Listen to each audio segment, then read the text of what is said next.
Hey guys, how's it going? It is a Tuesday here in Montana, and I'm really excited because Blair Henley and we do a weekly tennis show called Tennis Tuesday, and it's on Facebook and on YouTube. And this week, since obviously there's a lot of tough stuff going on in the world, we thought we'd bring Tennis Tuesday right here to Instagram so that you guys can be a part of it. So I'm going to bring in my co-host, the esteemed Blair Henley, and we think this is gonna work. Hi, Nick. Yes, Success. good work. We're so proud of ourselves, aren't we? I'm How you good. doing? I'm glad we're doing this. We're spicing things up today, you know? It's Groundhog Day a little bit for all of us, I think. Waking up, hanging out at home all day long, every day. Why not bring the tennis talk to Insta Live? I know, totally. So I was just briefing people. We've got a few people who have joined, obviously, and you guys, we want this to be as interactive as possible. So if you haven't seen Tennis Tuesday on YouTube or Facebook yet, Blair and I are chill, we're relaxed, and we want to hear from you. So use the comments below Blair, and we will get to as many. I actually have Blair have a few fan questions that came through overnight after I posted on my Instagram. But we're gonna geek out with the rest of you while we do this live. And as we always do on the show, should we welcome people to Tennis We Tuesday? should. Too bad I'm not on the top, Nick. We still didn't get the graphic right. We need to flip it, but we're close enough. We've struggled with that. If you've watched our other side-by-sides, we've struggled with having the right person on the right side. But, you know, it's the thought that counts. We have the graphics ready. Amazing. Well, I mean, you're watching my Instagram feed, so hopefully you know my name. I'm Nick McCarville, and she is Blair Henley. We're both tennis reporters. We're both obviously not working right now because of what's happening in our world. But this is episode 6 of Tennis Tuesday, and Blair, we've got a pretty good show. Yeah, well, you saw our graphics there. I'm actually a little disappointed that the graphics department did not have enough time to make a graphic for our first segment today. We're calling it 2 for Tuesday, so we're each going to bring up 2 little nuggets that we have for you. Obviously, nothing happening on the court, but there is some tennis news to discuss. And Nick, you're going to take the meatiest news of the past couple of weeks. Yeah, well, the meaty news, or the news, obviously, that you guys have been following out there in the tennis world is that we've got no tennis through the French Open, right? So that's early June. We know that much. But really the big news this morning, which rarely Tennis Tuesday lines up with the news cycle that well, but the Olympics have been postponed, obviously, to 2021. That was something, Blair, that's been bubbling up, and in the last few days there's been a lot of pressure on the IOC, obviously, to make that decision, or to make a decision. Were they going to move it back maybe to like the fall, to October, November, or were they going to fully delay it into 2021? And from what I understand, they just couldn't see the path into just pushing it back into the fall, essentially. So Tokyo 2021, it's happening. Hopefully it's happening. Hopefully we've got things righted that way. But the tennis calendar is still set to resume post-French Open. I think if we kind of real talk for a second here, that's really hard for any of us to see happening right now. I think there's going to be a lot of pressure, quite frankly, Blair, on Wimbledon to see what's going to happen with the championship starting in late June. You've worked there, I've worked there the last few years. So yeah, it's not an easy situation for anyone, including tennis. But the players have been, they've been using social media in different ways. They have. I mean, I feel like everybody's kind of coping in their own way, and perhaps we were a little influenced here, Nick, by Juan Martín del Potro, who of course is beloved by just about everyone in the tennis world. Of course, Juan Martín is, the last time we saw him, I had to look this up actually, 2019 Queen's Club, which honestly, it seemed like way longer ago to me, but I think collective result of 4 wrist surgeries and now 2 knee surgeries. He's just been gone a lot. We've missed out on a lot of Delpo in his tennis career. But he took to Instagram Live with Manu Ginobili, the Argentine basketball legend, a Spurs legend for those of you Texans. I don't know if you don't have to be a Texan to be a Spurs fan. Obviously, that conversation was in Spanish, sadly, a language I do not speak. But Jose Morgado on Twitter actually translated some lines. Del Potro says he wants to come back. He's rehabbing from his second knee surgery now. He fractured his kneecap and then had an initial surgery on that, came back, kind of re-injured it, had another surgery, and is really just trying to, I don't know, I guess, improve his quality of life at this point. There was at one point, I read an article where he was saying it hurt to just kind of go up and down the stairs. But he says he wants to come back. He has a lot of doubts. It's tough for him to go through kind of the daily process of the rehab. He's spent so much of his life doing that. I cannot imagine how mentally tough that would be. Also, interestingly, he said that he was close to retiring in 2016 when he was coming back from his wrist surgeries.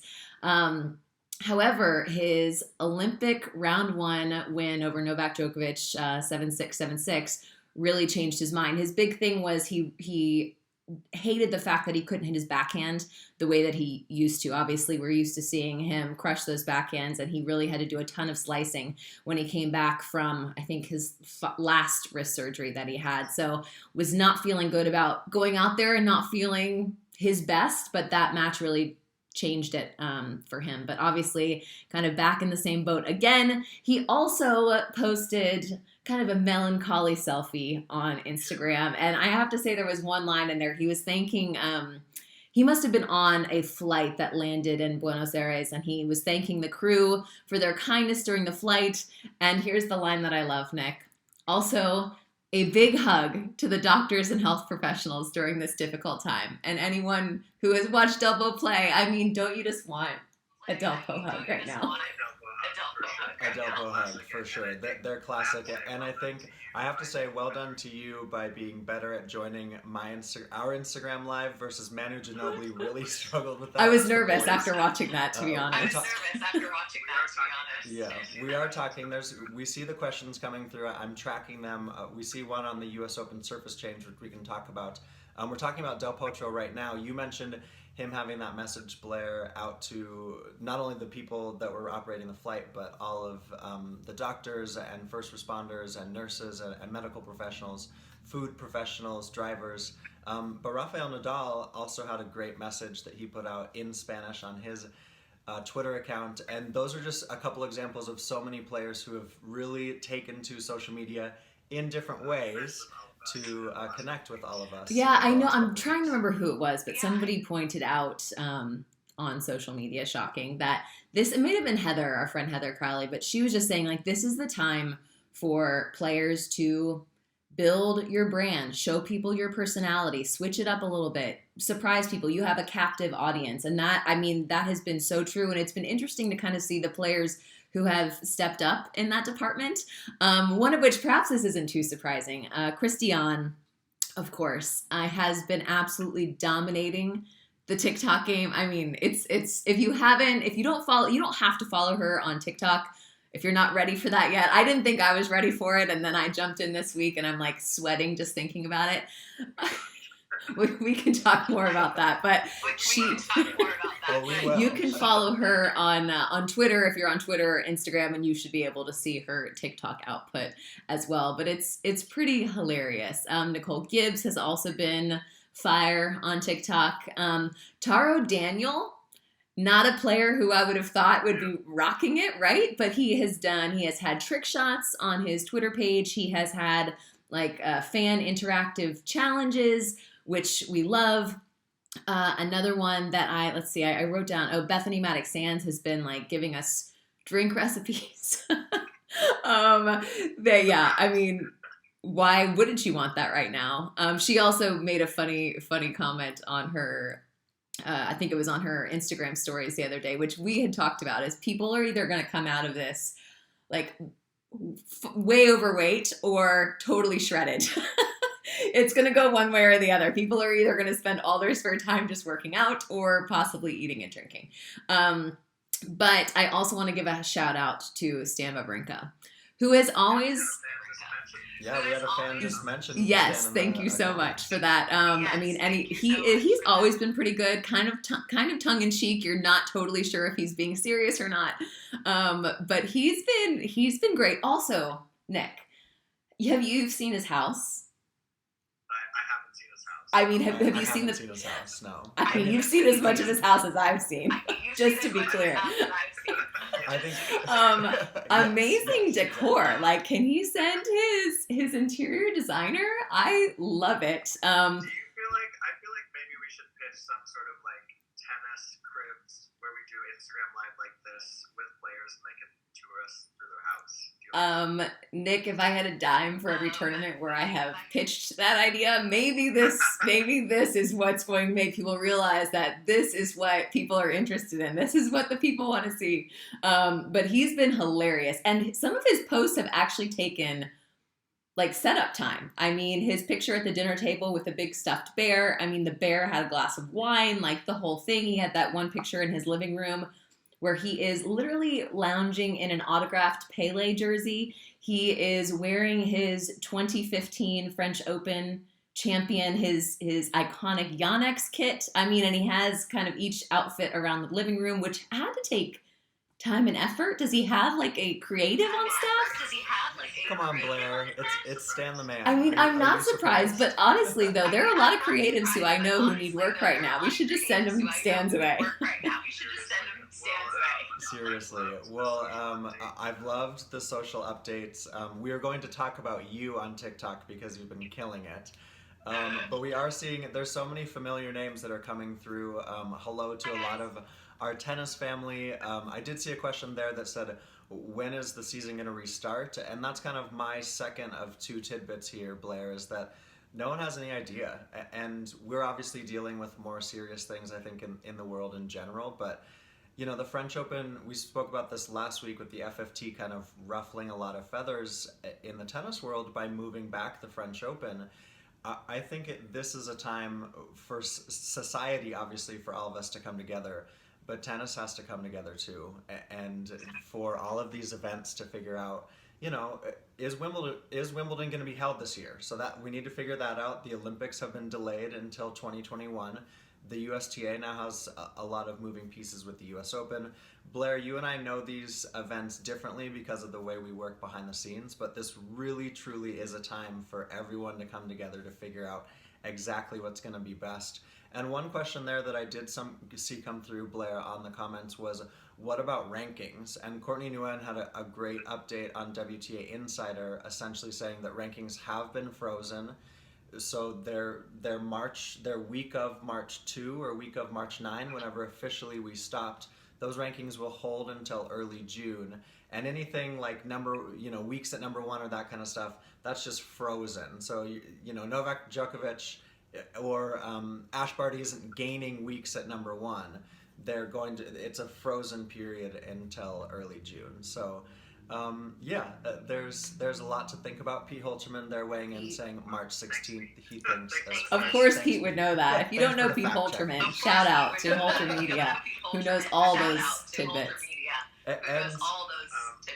And Calvin just wondering about, do we think the rest of the season is going to be canceled? And it's like, you know, it's tough to know right now. We're living in this world where we're literally isolating and doing our best to hashtag stay at home, but you know, is the USTA going to figure out something as far as a TV product goes, or where are we going to be in our world of COVID-19 for the rest of the world, and we just don't know. So that's that for now. I think, Blair, is it time for our favorite?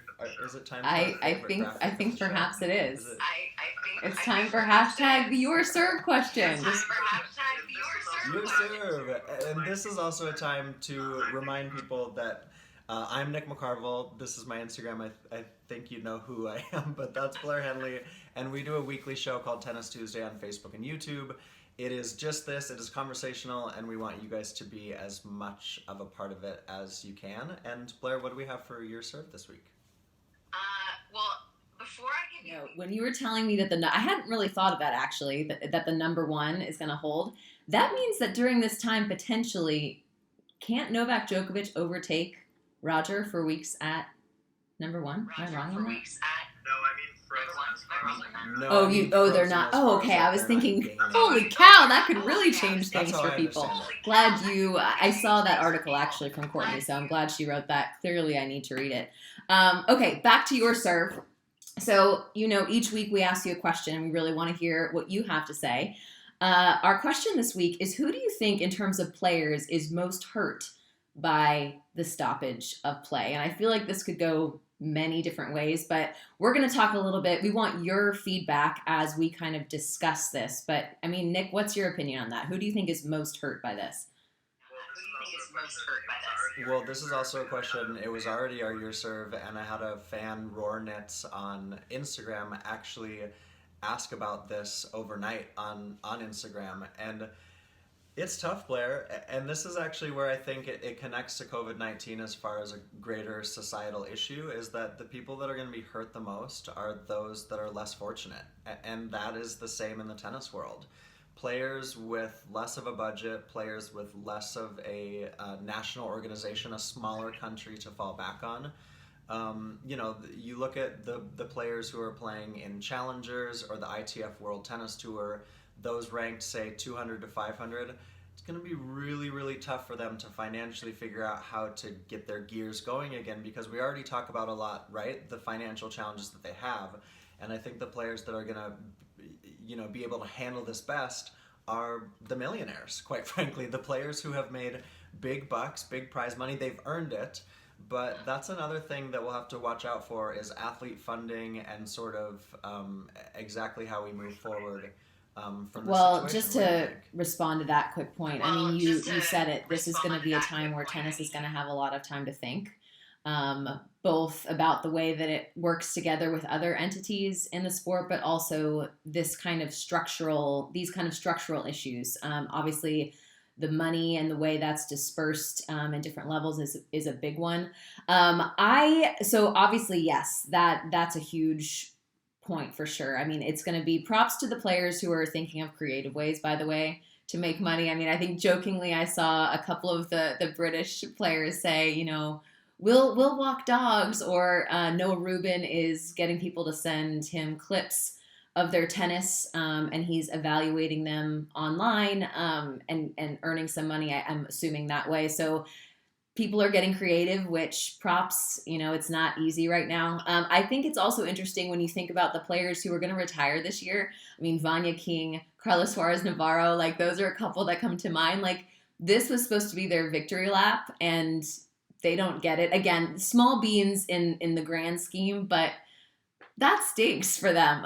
Also, the players who are older. When you think of like Ivo Karlovic, obviously Roger would be off the tour right now anyway. He's recovering from his maintenance surgery. But I mean, those guys, every day matters. Every tournament might be your last tournament.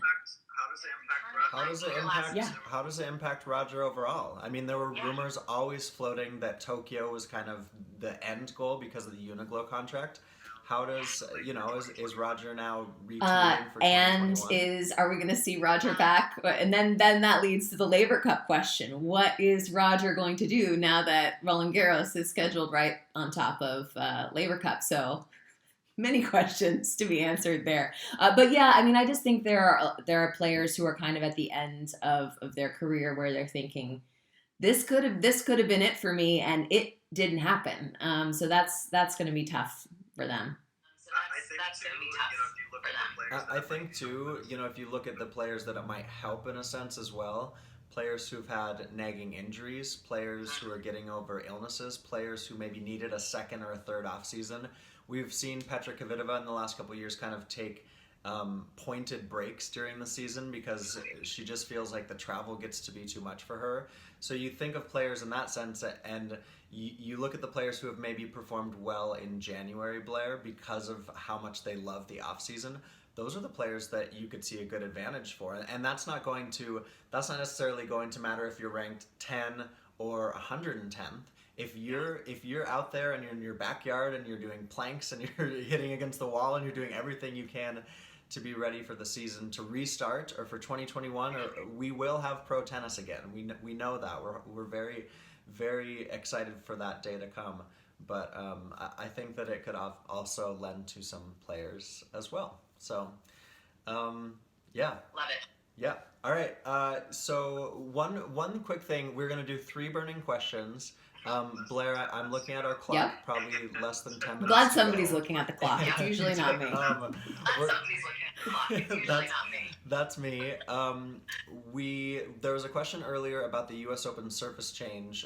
It is, I believe it's the same surface that they use at the Miami Open.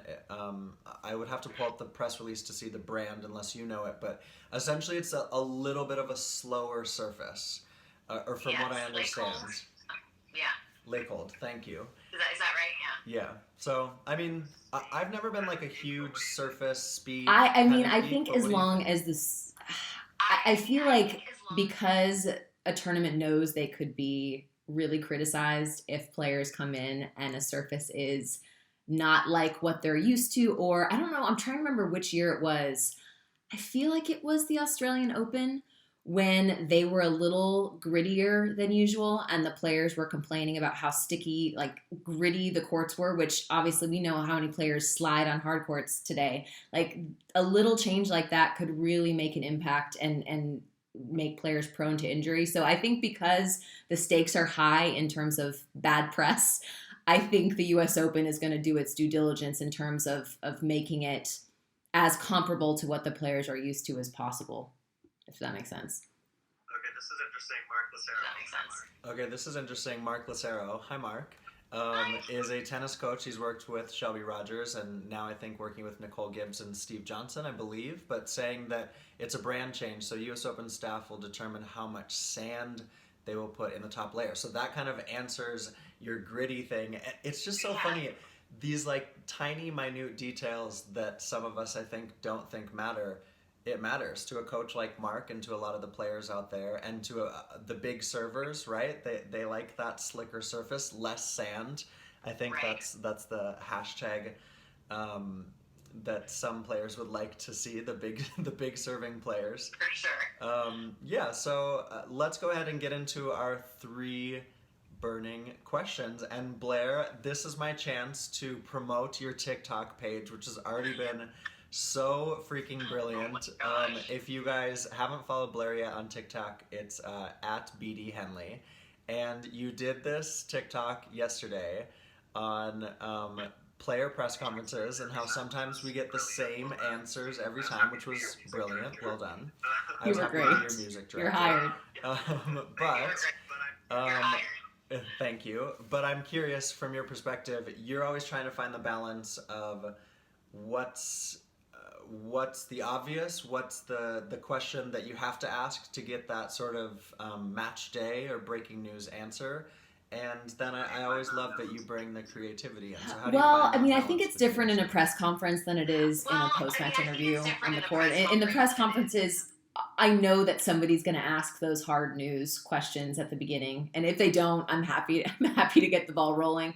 But I think I really feel like it's kind of feeling the timing in a presser. I don't know if you agree, Nick. It's just kind of sensing the mood, sensing the timing, and what kind of questions are being asked. I feel like it's good if you can kind of feel the flow if you want to throw in something that's a bit more offbeat. I haven't always been great at that. I mean, I think it takes some time to get your feel in terms of that.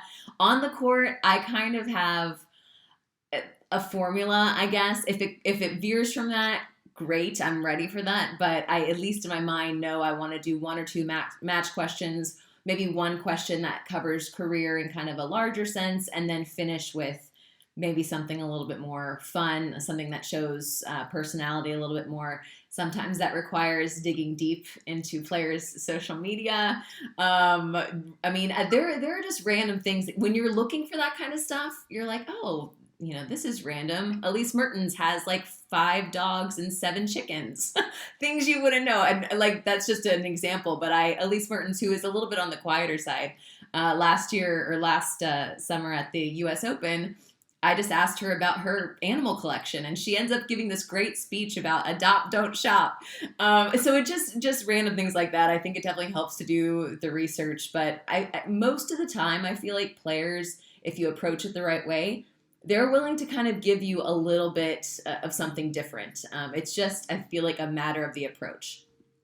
Yeah, no, totally. Sometimes it's a swing and a miss. No, Yes, totally. I've had Sometimes plenty it's a for the swing and a record. miss, but Yes, I've had plenty for the record. yeah, me.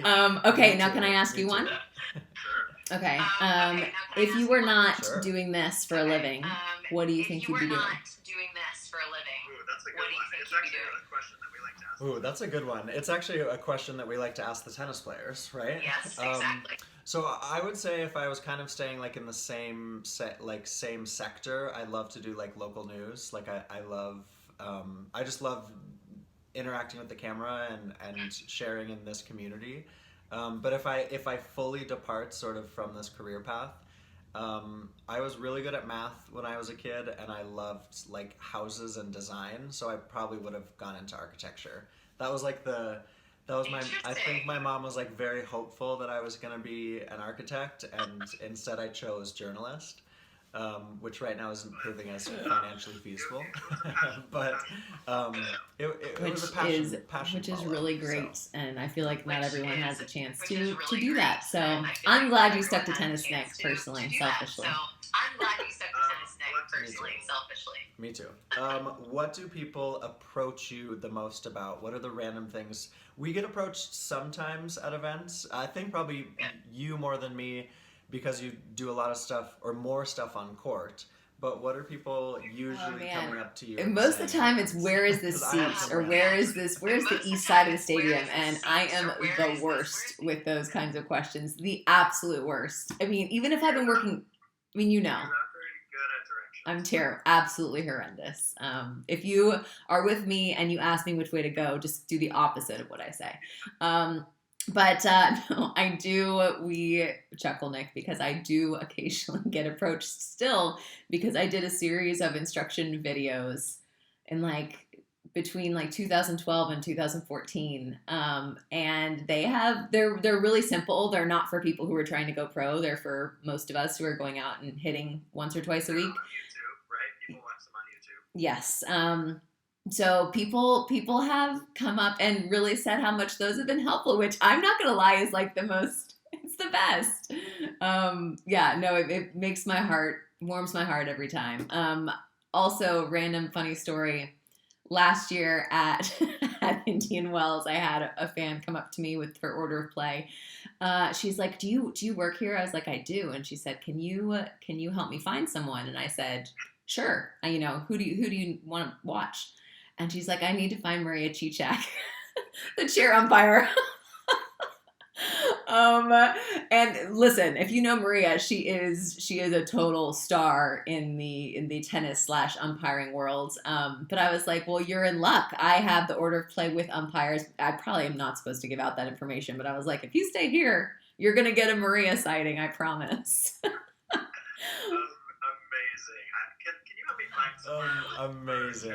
Can you help me find someone? I I'm looking mean, for props chair to umpire them. Maria Cicak. Okay, I have another question for you. Which situations make you most Which situations make you most nervous? I'm always nervous. Oh gosh, I You mean, would never know I'm that, always though. nervous. Like, people would not know that about you. You would never know that though. Like people would not know that about you. Actually, you know what makes me the most nervous is I had the opportunity. You and I have had the opportunity to interview a lot of people in big stadiums and live and on camera. Obviously, the situations that make me the most nervous is when I'm in a press conference room, or when I'm doing some sort of ceremony when you have your peers with you, your fellow journalists, or a lot of people in the room that you know, or maybe some like corporate types that you're trying to impress, or just anyone that you think that is kind of like in your sort of like general circle. That makes me more nervous than like stepping in front of 10,000 people and doing a post-match interview to the house. I think it's just maybe that like old sort of, habit of what do my peers think of me, and sort of that like reflection. But Yeah, that would like sometimes I'm gonna ask a question in a press conference, and I'm like, oh crap, like Oh is this a yes. question that people are gonna roll their Been eyes there, at, like that Nick. sort of Been thing? there. You know what I mean? In the quest to ask things that are off the beaten path. Yes, I mean that's the thing, and that don't you think that contributes to the fact that a lot of press conferences are boring, or more boring because from our perspective, obviously yes, you get some players. Some players are amazing. Some players stick to the same lines, understandable. But I think the fact that we are asking in front of other people and there's that I don't know if this is going to be perceived the wrong way. I feel like it's tough to go off the beaten path in terms of questions and pressers. If I'm gonna go off the beaten path in terms of questions and pressers. If I'm gonna go off the beaten path, I usually lead it with some sort of like apology, or like the Maria story. I say I'm working on a feature. Oftentimes it doesn't go very well. Scott Bregman is saying that he's intimidating. Yes, Scott, you're very intimidating in the gymnastics world and beyond. Okay, Blair, last question here for both of us, and then we gotta wrap her up. And if you guys have any questions here, you can get those questions in the last couple minutes. You have teased us with your World Team Tennis Story. If you guys didn't know, Blair is a very good tennis player. Did you play all 4 years at Rice? I did. D1, Yeah. and you were called up to a World 2009. Team Tennis match in Yes, 2009. I was living at the time in 2009. Springfield, Yes. Missouri. My husband was playing minor league baseball there, and they happened to have a World Team Tennis team, the Springfield Lasers, and it was the very maybe first match of the season. And this is why I'll always be. This is why Vanya King's last year of play will have a special place in my heart, because it was because Vanya King that year did so well at Wimbledon in doubles that she was not back in time to play for the Lasers, and they were like, "Who else can hold a racket in this small town?" And I was like, "I can." And they were like, "Well, this is how much we can pay you," and I'm like, I will take any amount of money. Like, I get money for this? Like, sure, sign me up.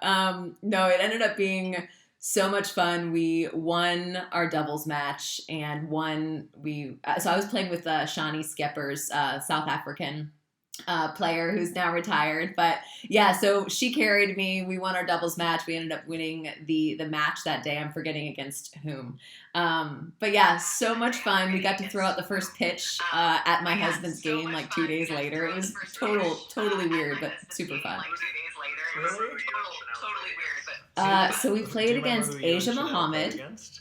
and I am blanking because they also had a second stringer in that night. She was an. What was that? They had a player. Yes, exactly. Which probably is the only reason we were able to sneak out a win. I am blanking on her name, but Asia still plays, so I still see Asia's name in tournament draws. So good for her. That's a long time to play. Like 2009 was a long time ago. like 2009 was a long time ago. Yeah, and Asia's done well. Thank in you, doubles Nick. Thanks for especially. letting me It's a relive big the win. glory days. And finally, Nick, for you, what's a moment you'd like to have back? And finally, Nick, for you, what's a moment you'd like to have back? Well, I'm laughing because Scott Bregman again just weighed in. Thanks, Scott, and he said the same thing. Most embarrassing moment. I mean, I've had a lot of embarrassing moments. I went on like a long diatribe in a press conference actually with Sloane Stevens in Connecticut a few years ago about how she was playing Julia Gerges next, and Julia's a left-hander, and lefties are so tough, and how's she going to handle her spin? And Sloane lets me get through the whole question and then goes, Julia's not a lefty. I'm just like, oh my god, I feel like an idiot. But that's just a precursor of one of my many embarrassing moments. It was 2015, and again, I have to say, Matt Van Tynen in Indian Wells at the BNP Paribas Open was one of the first people who literally let me do on-camera stuff, because I was like begging to do something on camera. So I was doing all the player interviews before Indian Wells, and it was the year I think we had little kids draw the players, and the players had to guess who the actual drawings were. It was hilarious, because the drawings were scary, but beautifully scary. I remember those. So cute. And I was so green to all of it, Blair, that I had sunglasses on in the video, which is obviously a big no-no. But I'm standing with Roger Federer, and I'm freaking out. I am like sweating up a storm. My heart is pounding. And Drew Carlisle cues me to go start the video. This isn't live, right? This is just taped. And I'm like, hey, what's up, Indian Wells? 2015, we've got these kids' drawings, and I'm here with 3-time champion Rafael Nadal. Nope, it was Roger. It was literally Roger Federer standing next to me. Oh my gosh. And Blair, he was so nice about it. I literally watched everyone behind the camera physically cringe. And Roger was like, whatever, let's go again. The good news is that, he in those situations really is pretty darn great. That does not ease the feeling of, the way I describe it, and we'll save my most cringeworthy moment for another day, but that day I'm holding you to that. Okay. I felt like my heart was like in my intestines. That's how I would have described it. I just literally want to disappear. I think the only saving grace is that it was being taped. I think you and I know I've had several unforced errors on court in a live to house interview, but anyway, real quick, there are a couple questions that came through. Favorite slam for me. What's your favorite slam? I'm going to go US Open just because it has the best career memories. If I were a fan, I have to say AO, Happy Slam is pretty happy, gotta say. It's pretty happy, gotta say. Yeah. I love the January trip to Australia, like go down there for the entire month. And just the feeling around it, it's unbeatable. You're right there off of the Melbourne City, which if you haven't been to the Australian Open, you absolutely have to get there at some point. But to me, like nothing beats Wimbledon. Just just the tradition of it and walking on the grounds. And, I think for you and I, we grew up with breakfast at Wimbledon on NBC, and then to like actually be there and like feel it every day. Aw, I know. It's the best. Please, Lord, we need a miracle for Wimbledon to happen this year. Please, Lord, we need a miracle for Wimbledon to happen this year. Yeah, totally. Well, you guys, thank you so much. This has been episode 6 of Tennis Tuesday, and we are actually, each week we do a taped show, which I'm waving to my taped camera. It's right there. Where's your taped camera? Right below, so yours is going to be, look real weird, taped. Your angle is going to be way better than my angle, because I'm just up my nostrils. You can like us on Facebook, Tennis Tuesday, and you can also follow us on YouTube. We wanted to be interactive with you guys today, and Blair, maybe I would love that. And by the way, we do see some of those other questions coming through, favorite tennis themed podcast, et cetera, et cetera. We can answer those for you. We're going to file those away. So make sure to come back on other Tennis Tuesdays. We'd love to answer some more of those questions for you, but we really appreciate you all joining today. This has been fun for us, hopefully fun for you, and we'll see you next Tuesday. Yeah, and also Probably shouldn't say that. Yeah, and also Blair. You and I every Tuesday we're like trying to avoid saying that. You fell into it. I just have to say I'll divert from your Roger Federer unforced error there, and just like it's so cool to see like Drew and Francois and Pete and Abel and Michelle and Ange and like all of these tennis people that we know so well. I saw Cheryl from the US Open was watching. So more and more we want this to be, we always say, hey, tennis fans, and I think that maybe we should just edit that slightly to hey, tennis fam, because it is a family. You and I feel like we're connected that way, and we love connecting with you guys that way too. It's my fault. It's always my fault. Way over time, but that's okay. It's my fault. It's always my fault. No, it's not. I'll blame it on Scott Bregman. How's that? You guys, thanks for joining. Blair, see you in 1 week.